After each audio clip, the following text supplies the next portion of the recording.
really wanna perpetrate, cause this 38 will be designated for all those who hate it like a test. Man, I contemplated. Your moves you lose, now your hot you gave me. New moves, more dudes, now the top you made me. Same rules, new crews, now the clutch you made me. Hey, what's going on, guys, and welcome back. I'm Van. I'm Naya. And we are all the LFR family. And if you're not already with the LFR family, I'm going to need for you to hit that subscribe button right there, Jack. Go on, hit that thing. I'm still dealing with a little bit of a headache, but I'm good. All right, guys. So today we are checking out some more comedy. Oh, yeah, guys. You see that little red box below the video with the little white writing in it that says subscribe? Guys, I need y'all to hit that. Like, I really need y'all to hit that. A lot of y'all, watch the joints and don't hit it. I need y'all to hit the thing, man. And look below this video, you'll see other ways to support the channel. We got merch, we got P.O. Box, we got other things. All right, guys, without further ado, we're about to check out some George Carlin. The name of the reaction song. The name of his bit is called "Religion is Bull Sugar Honey Iced Tea." Have you ever seen anything from him? I had back in the day, but nothing that I can remember, only because in my demographic, people running alongside him were, black comedians that I paid attention to. Mm-hmm. So I didn't really seek out any of his stuff.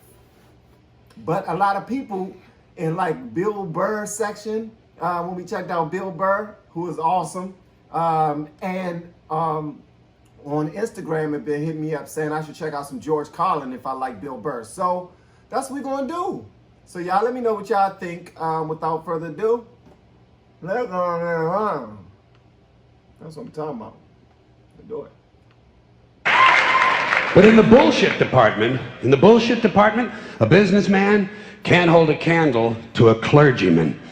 Because I gotta tell you the truth, folks. I gotta tell you the truth. When it comes to bullshit, big time, major league bullshit, you have to stand in awe of the all-time champion of false promises and exaggerated claims, religion. No contest. No contest. Religion easily has the greatest bullshit story ever told. Think about it. Religion has actually convinced people that there's an invisible man living in the sky who watches everything you do every minute of every day. And the invisible man has a special list of 10 things he does not want you to do. And if you do any of these 10 things, he has a special place full of fire and smoke and burning and torture and anguish where he... How do you feel about that? Just so y'all know, we are a family that believes in the bull sugar honey iced tea he's talking about. So the way he breaks it down, I can't wait for it. I can't wait for it. Yeah, I mean... You okay though? I'm fine. I thought he was going to take this in a different direction when he was like, there's a lot of crap surrounding religion. There's a lot of crap surrounding like what happens in the church. I believe that. But talking about like the full system of like God, we're going to have to take this in a different direction for me to be able to connect with this. Any of these 10 things, he has a special place full of fire and smoke and burning and torture and anguish where he will send you to live and suffer and burn and choke and scream and cry forever and ever till the end of time. But he loves you.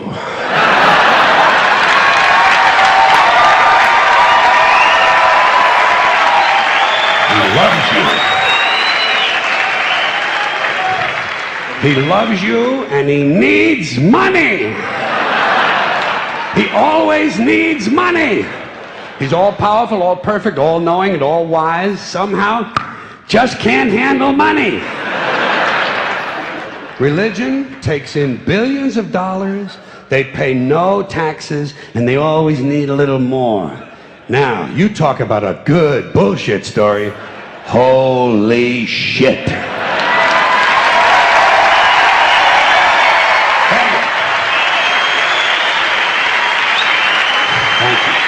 But, thank you very much.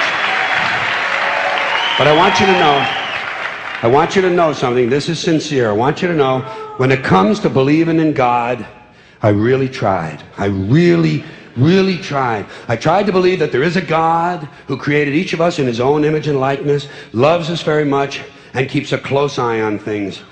I really tried to believe that, but I gotta tell you, the longer you live, the more you look around, the more you realize something is fucked up.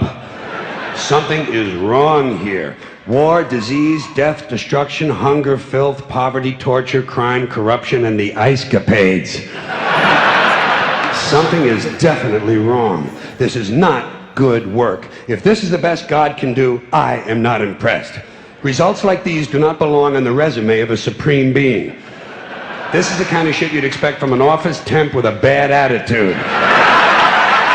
And just between you and me, in any decently run universe, this guy would have been out on his all-powerful ass a long time ago. And by the way, I say this guy...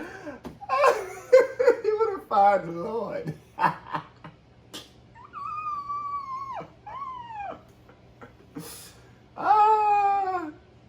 You know what?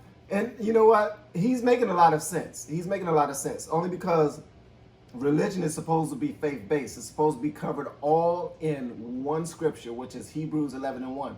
That says, faith is the substance of things hoped for, the evidence of things not seen. So even if there's a whole bunch of stuff that's BS in front of you, the whole subject of the matter with religion is that you believe that the faith is there. As long as you got faith in this being that's not here, you're going to get everything that he tells you you can have. And that's the hustle. That's the hustle. I'm telling you, we are from that. That's our thing. But he's making a lot of sense. I'm sorry. I'm listening to this objectively, so I'm hearing exactly what he's saying. Yeah, I mean, for somebody who, doesn't understand or didn't grow up in it and still doesn't, I mean, you don't have to grow up in it to believe, but after, taking in everything that comes with that religious aspect and believing in God and all the other stuff, it's understandable how you could see it, I guess, from this perspective. I'm trying to be objective here. Hey, just try to understand what he's talking about. I'm riding the wave. Because I firmly believe, looking at these results, that if there is a God, it has to be a man. No woman could or would ever fuck things up like this. The crowd sounds really hurt. Why do they get so excited about that? Who hurt them? Why are they so excited about that? Because they understand what he's talking about. They get it. They get it. If there is a God, I think most reasonable people might agree that he's at least incompetent and maybe, just maybe, doesn't give a shit.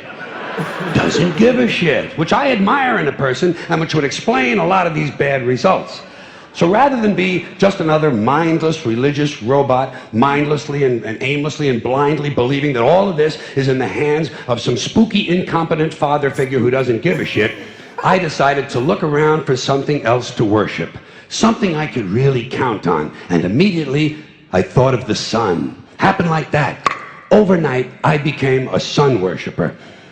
Well, not overnight. You can't see the sun at night. But first thing the next morning, I became a sun worshiper. Several reasons. First of all, I can see the sun, okay? Yeah. Unlike some other gods I could mention, I can actually see the sun. I'm big on that. If I can see something, I don't know, kind of helps the credibility along, So every day I can see the sun as it gives me everything I need: heat, light, food, flowers in the park, reflections on the lake, an occasional skin cancer, but hey, at least there are no crucifixions, and we're not setting people on fire simply because they don't agree with us. Sun worship is fairly simple. There's no mystery, no miracles, no pageantry, no one asks for money, there are no songs to learn, and we don't have a special building where we all gather once a week to compare clothing. And the best thing about the sun, it never tells me I'm unworthy. Doesn't tell me I'm a bad person who needs to be saved. Hasn't said an unkind word. Treats me fine. So I worship the sun. But I don't pray to the sun. Know why? I wouldn't presume on our friendship. It's not polite. I've often thought people treat God rather rudely, don't you? Asking trillions and trillions of prayers every day, asking and pleading and begging for favors. Do this, give me that, I need a new car, I want a better job. And most of this praying takes place on Sunday, his day off. It's not nice, and it's no way to treat a friend. But people do pray, and they pray for a lot of different things. You know, your sister needs an operation on her crotch. Your brother was arrested for defecating in a mall. But most of all, you'd really like to fuck that hot little redhead down at the convenience store. You know, the one with the eye patch and the... Who is praying for this stuff? Like, what the heck? type of stuff that people pray for. My God. My gracious. Jeez. My gracious. Wow. The operation on her crotch. Yep. Clubfoot, huh? Can you pray for that? I think you'd have to. And I say, fine, pray for anything you want. Pray for anything. But what about the divine plan? Remember that? The divine plan. Long time ago, God made a divine plan. Gave it a lot of thought, decided it was a good plan, put it into practice. And for billions and billions of years, the divine plan has been doing just fine. Now you come along and pray for something. Well, suppose the thing you want isn't in God's divine plan. What do you want him to do? Change his plan? Just for you? Doesn't it seem a little arrogant? It's a divine plan. What's the use of being God if every rundown schmuck with a $2 prayer book can come along and fuck up your plan? And here's something else, another problem you might have. Suppose your prayers aren't answered. What do you say? Well, it's God's will. Thy will be done. Fine, but if it's God's will and he's going to do what he wants to anyway, why the fuck bother praying in the first place? Seems like a big waste of time to me. Couldn't you just skip the praying part and go right to his will? It's all very confusing. So to get around a lot of this, I decided to worship the sun. But as I said, I don't pray to the sun. You know who I pray to? Joe Pesci. Joe Pesci. Joe Pesci. Two reasons. First of all, I think he's a good actor, okay? To me, that counts. Second, he looks like a guy who can get things done. Joe Pesci doesn't fuck around. Doesn't fuck around. In fact, Joe Pesci came through on a couple of things that God was having trouble with. For years, I asked God to do something about my noisy neighbor with the barking dog. Joe Pesci straightened that cocksucker out with one visit. It's amazing what you can accomplish with a simple baseball bat. So I've been praying to Joe for about a year now. And I noticed something. I noticed that all the prayers I used to offer to God and all the prayers I now offer to Joe Pesci are being answered at about the same 50% rate. Half the time... Is he testing it out? Yes. That's what he's doing. The same way, but think about it. That's the same way people test out religions. Think about it. Okay, today I'm going to go to Seventh-day Adventist. Tomorrow I'm going to go to Methodist. Tomorrow I'm going to go to Apostolic Episcopal Church. You know what I mean? It's like... I mean, I Baptist, Catholic. You know, everybody, okay, I'm done with being a Christian. I'm going to be Muslim now. Everybody is testing things out. So he's doing the same thing. He's saying, look, Joe Pesci is my guy.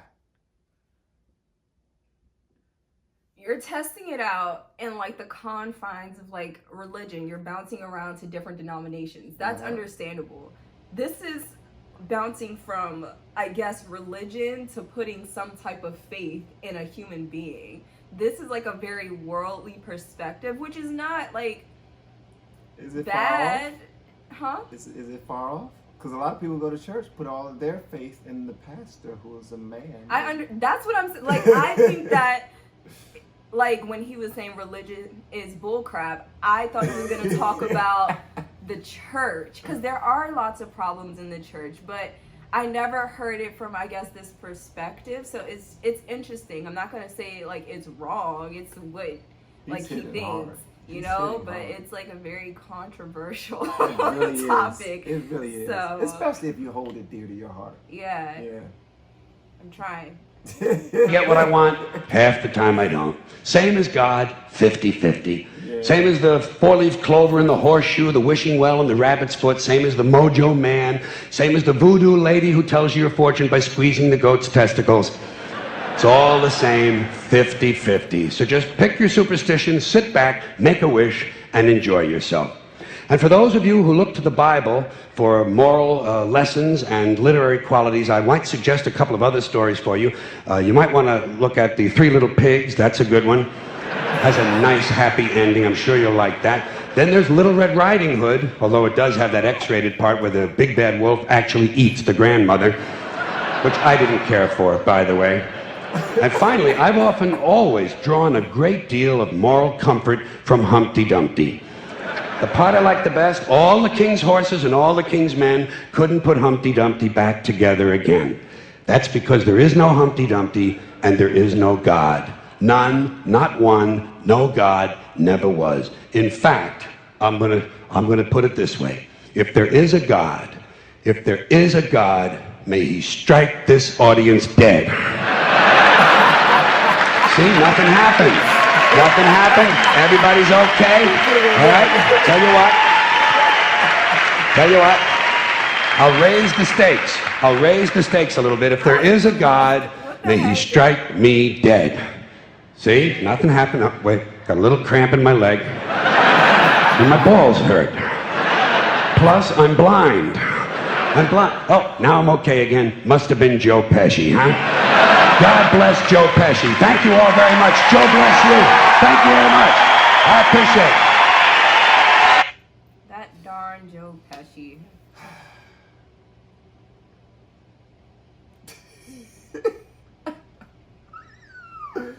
Oh, that was special. That was special. I already know what I'm going to title this and everything. It's going to be amazing.